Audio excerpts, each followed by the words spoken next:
is Valley News Live at 4.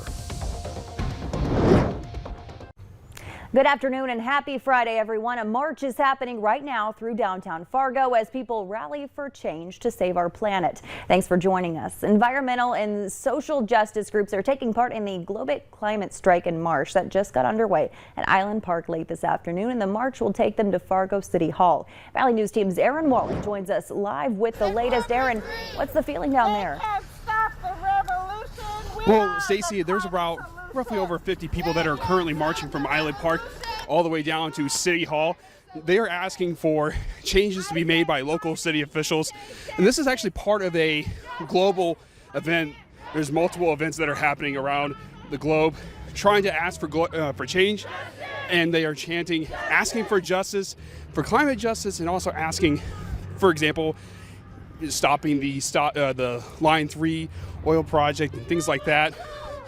But Stacy, right now they are still on their way. They're going to be having speeches at City Hall, just asking for changes to be made.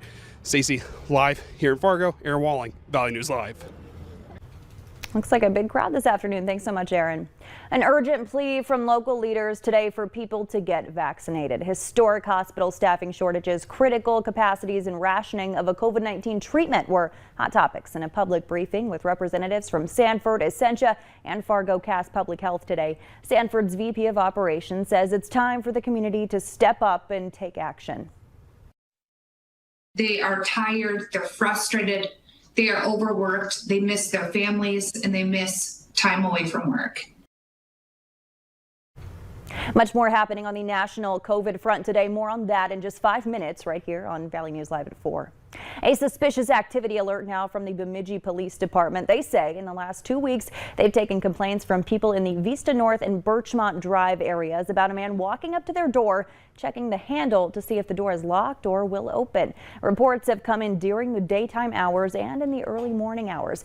He's described as a younger male with dark hair, wearing a backpack, and some of the time riding away on a bicycle.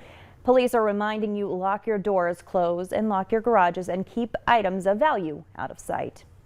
A Moorhead man charged in the death of a 6-year-old earlier this year has pled guilty. In court documents filed yesterday, 33-year-old Philip Jones Jr., a felon, admits to owning the gun that killed the young boy.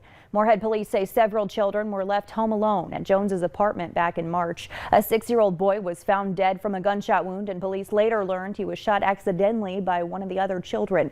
Jones faces up to 10 years behind bars. A date for the hearing has not yet been set. Hutch joins us now with a first look at your forecast. Hutch? Stacy, thanks so much. Good afternoon, everyone. A lot of blue skies across the valley, a few clouds here and there, but by and large, it's been cooler. A big cool down across the region as we close out our work week, with many of us seeing temperatures 10 to 15 degrees colder than yesterday at this time. Big changes from a north wind that's blowing in behind a cold front, keeping those temperatures in the 50s in central Minnesota for Bemidji and Wadena. But out to the east, we do have low 60s at least, so not horrible, a little below average for this time of the year, but frost is in the forecast for our western counties, as we see in the James River Valley, Cheyenne River Valley. It's not going to be widespread, but I do think we'll see some patchy areas of frost in the forecast. South central North Dakota. Here's what's going to keep some of us from getting any of that frost. Clouds building in from the north. Have more on your hour-by-hour forecast. It looks like a dry and cool night, though, for all, with temperatures that will be sneaking down into the low 50s by bedtime tonight, and even further by morning. We're talking 40s for most areas. Stacey, I'll have details on that frost and that well, the white. Yeah, never mind. We'll talk about that, and we'll talk about warmer weather in the forecast here in just a minute. Now that sounds good. Thanks, Hutch. Recent rainfall has brought some improvement in drought conditions in parts of Minnesota, but today Governor Tim Walz visited a farm in Dakota County to announce a drought relief package. It's a $10 million proposal to help farmers and livestock producers impacted by severe conditions during the 2021 growing season. The reason this makes a difference to you personally is we need to keep folks on the land. We need to make sure that we have these producers that stay here and that they continue to make sure, and it's not just for Minnesota. We are a major reason that the country has that abundance of food supply. Governor Walz said they will change some of the rules to make the access to the low or no interest loans more affordable and will try to work this package for some specialty crops.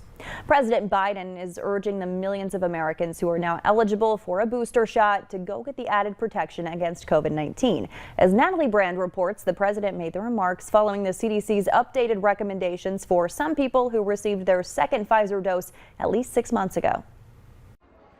The White House says tens of millions of older and vulnerable Americans can now get their Pfizer booster shots. The president says he will get his. The booster shot is free and easily accessible. Go get the booster.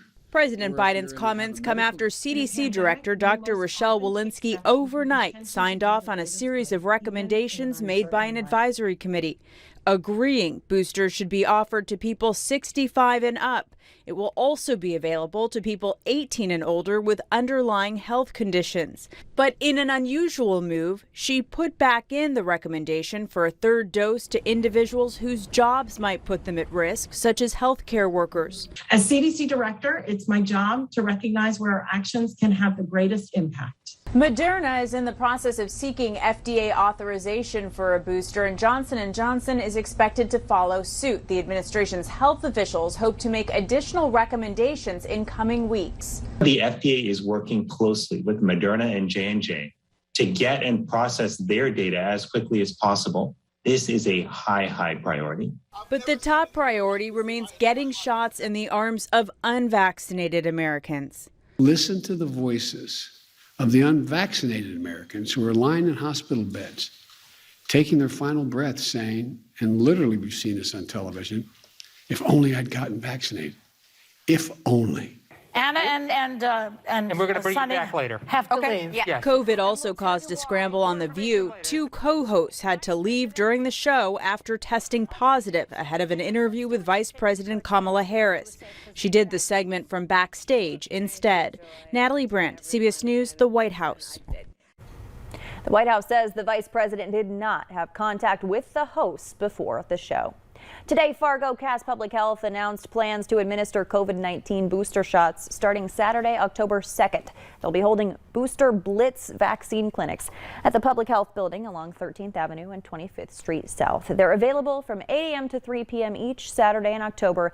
Pre-registration is required. Right now, boosters are only offered on Saturdays. The Tuesday and Friday clinics are dedicated to those needing the first or second dose. The Group 1 Fargo is hosting a candlelight vigil to honor the life of a community activist who died after an apparent battle with COVID-19. Anyway, Masiak posted on Facebook just 2 days prior that she was diagnosed with the virus. She was active in the BLM community and instrumental in organizing Fargo's George Floyd-inspired march. The vigil is happening at Island Park tonight at 6.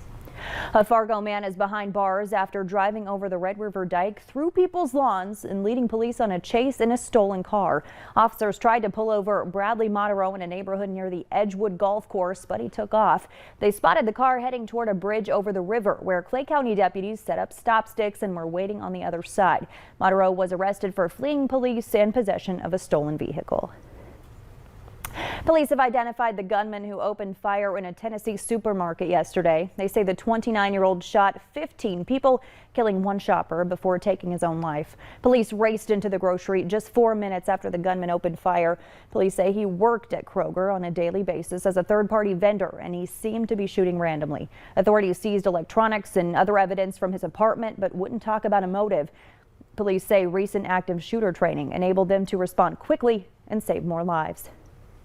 Federal officials say the boyfriend of Gabby Petito, the woman whose body was found at a national park in Wyoming after a cross-country trip with him, has been indicted for unauthorized use of a debit card. Yesterday's announcement of an arrest warrant for Brian Laundrie came as searchers continued looking for him in a Florida swampland. The federal grand jury indictment alleges Brian Laundrie made unauthorized withdrawals worth more than $100,000 during the period in which Petito was missing. Police in Florida say the search for Laundrie continues today following a fifth unsuccessful day. Imagine not being able to do something you love because of a physical disability. Twist of Fate is providing an outlet for hunters that once felt it was impossible to enjoy the hobby. A group of 12 hunters are at a camp in Leonard, North Dakota to take on the joy of hunting without letting their physical disability hold them back. The camp provides meat from the harvested deer to go home with the hunter, 3D target practicing, and of course campfires. Hunters just need to bring hunting clothes with and a comfortable sleeping bag and pillow. These hunters are excited for the opportunity they once felt wasn't possible.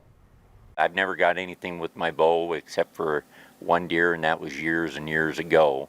So to be able to come out here and have an opportunity to hunt with it and learn that, yeah, you know, I have to make some adjustments to what I'm normally used to doing, but, you know, I can bow hunt still. Some good news for the hunters. They were able to get 1 deer last night and 2 this morning. The camp is hosted once a year at the end of September. Downtown Fargo will be a bit congested tonight and tomorrow. It's Fargo Marathon weekend. Tonight the 5K starts at 6:30. Tomorrow is the 10K, half marathon, full marathon, and relay. You'll need to be ready for road closures because of the races. Broadway will be closed to all north and southbound traffic on Saturday, as well as cross traffic moving east and west from 2nd Avenue North and 4th Avenue North. If you're heading downtown, the best way will be to take Main Avenue and park at the Island Park ramp, or go north on Broadway from Main and use the NP public parking lot. We're hoping you'll join the cause to stock the shelves of the Great Plains Food Bank. Time is ticking. We've raised more than $27,000 so far, but our goal is still $50,000. Corwin Automotive matching all gifts up to $50,000 made by the end of this month. You can find the link to donate right on our website, valleynewslive.com. Just look for that Stock the Shelves logo. Coming up on Valley News Live at 4, lawmakers pushing for extra labeling on beef products so you know where your dinner is coming from. On this Friday morning, it was a cool start to the day. Blue skies now, though. Northwest wind keeping us cool all day. Morning temperatures in the 30s in Devil's Lake. How chilly will we get? For some, this is a hint. Your hour-by-hour forecast is coming up next.